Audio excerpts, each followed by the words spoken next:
উতলু মা উহিয়া ইলাইকা মিনাল কিতাব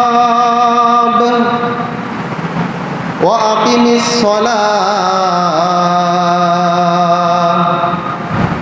ইন্নাস সালাতা তানহা আনিল ফাহশাই ওয়াল মুনকার ওয়ালাযিকরুল্লাহি আকবার ওয়ালাযিকরুল্লাহি আকবার ওয়াল্লাহু ইয়ালামু মা তাসনাউন। কেউ যদি এই তিন কাজ করে, এক নাম্বার তেলাওয়াতে কোরআন, কোরআন তেলাওয়াত করে, আল্লাহ রাব্বুল আলামিন বলেন আল্লাহর কোন বান্দা যদি তিনটা কাজ করে, এক নাম্বার হলো তেলাওয়াতে কোরআন, দুই নাম্বার হলো নামাজ পড়বে, নামাজ আদায় করবে, ওয়াকিমিস সালাহ নামাজ কায়েম করবে। কারণ নামাজ এত শক্তিশালী একটা ইবাদত।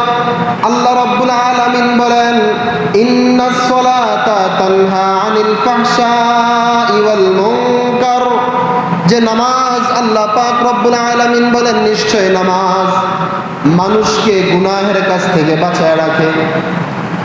নামাজের প্রতি মানুষের মনোযোগ যত বেশি আছে, গুনাহ থেকে দিল তত বেশি দূরে চলে যায়। নামাজের প্রতি দিল যত আকৃষ্ট হবে, গুনাহ থেকে দিল তত দূরে চলে যাবে। তাহলে দুই নাম্বার কাজ হচ্ছে নামাজ পড়া।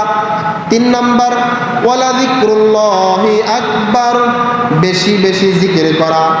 হযরত ফাতেমা রাদিয়াল্লাহু তাআলা আনহা নবীজির কাছে আসছে, উম্মুল মুমিনিনকে দিয়ে সুপারিশ করাইতেছে। হযরত ফাতেমা রাদিয়াল্লাহু তাআলা আনহা নবীজির কাছে আয়েশা উম্মুল মুমিনিনকে দিয়ে আল্লাহর নবীর কাছে সুপারিশ করাইতেছে। যে কি সুপারিশ? চাকতি ঘুরাইতে ঘুরাইতে হাতের মধ্যে ঠোসা পড়ে গেছে। ফাতেমা রাদিয়াল্লাহু তাআলা আনহা চাকতি ঘুরাইতে ঘুরাইতে আটার খামির বানানোর জন্য চাকতি ঘুরাইতে ঘুরাইতে হাতের মধ্যে ঠোসা পড়ে গেছে।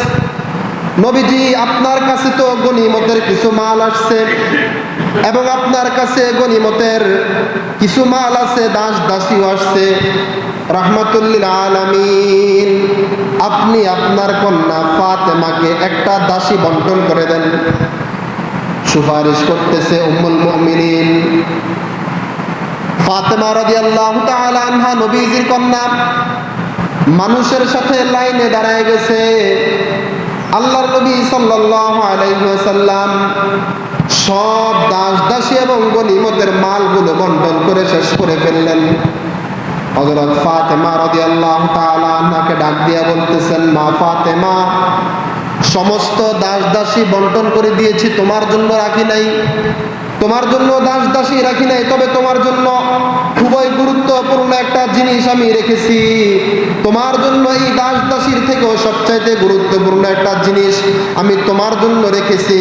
যদি তুমি আমার কাছ থেকে এটা নিতে চাও তাইলে দাস দাসী পাইবা না, যদি দাস দাসী নাও তাইলে তুমি এটা পাইবা না। হযরত ফাতেমা রাদিয়াল্লাহু তাআলা আনহা বলতেছে, আব্বা জান, তাইলে আপনি বলেন আমার জন্য কি রাখছেন? রাসূলুল্লাহ সাল্লাল্লাহু আলাইহি ওয়াসাল্লাম বলেন, ওয়ালাযিকরুল্লাহি আকবার, জিকির সবচেয়ে বড় ইবাদত, জিকির করা। ওয়ালাযিকরুল্লাহ, এই জিকির তোমার জন্য আমি রেখেছি। তুমি যদি শোয়ার সময় 33 বার সুবহানাল্লাহ, 33 বার আলহামদুলিল্লাহ, 34 বার আল্লাহু আকবার বলে শুয়ে যাও, তোমার সকল কাজের জিম্মাদারি আল্লাহ পাক নিয়ে নিবে। সুবহানাল্লাহ।